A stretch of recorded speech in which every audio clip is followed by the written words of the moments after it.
بسم الله الرحمن الرحيم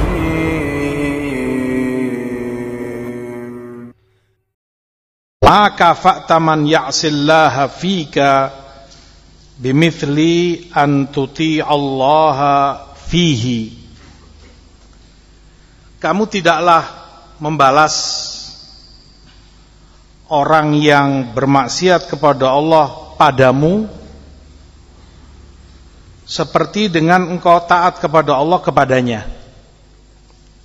Artinya begini, orang kalau maksiat kepada Allah kepadamu, mengambil hakmu, mendolimimu, entah itu ghibah misalnya, menggibai kamu, memfitnah kamu, ngada-ngada fulan itu begini begitu padahal tidak ada padamu, dia bermaksiat kepada Allah pada dirimu, tentang dirimu.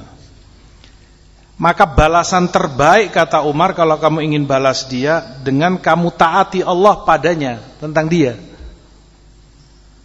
Yang ini yang Allah perintahkan.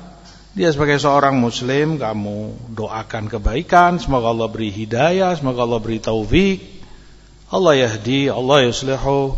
Doa bagus, kamu taat kepada Allah terkait dia. Atau bernasehat, kamu nasihati, taqillah ya akhi, ma yasluh hadza. Enggak benar kamu gini, enggak boleh, dosa. Kamu taat kepada Allah terkait dia. Dan yang serupa dengan itu.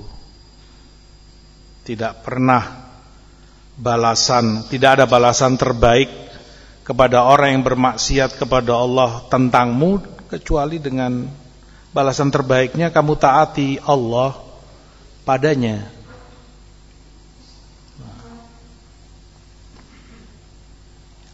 Jangan kamu balas kemaksiatan itu dengan kemaksiatan lain atau yang serupa. Dia maksiat kepada Allah padamu, kamu juga bermaksiat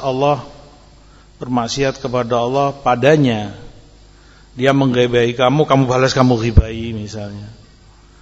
Kamu difitnah, kamu balas kamu fitnah. Kamu dikhianati, kamu balas kamu khianati. Laisa hakadha hikmah Umar radhiyallahu taala anhu. Balas dengan kamu taati Allah terhadapnya.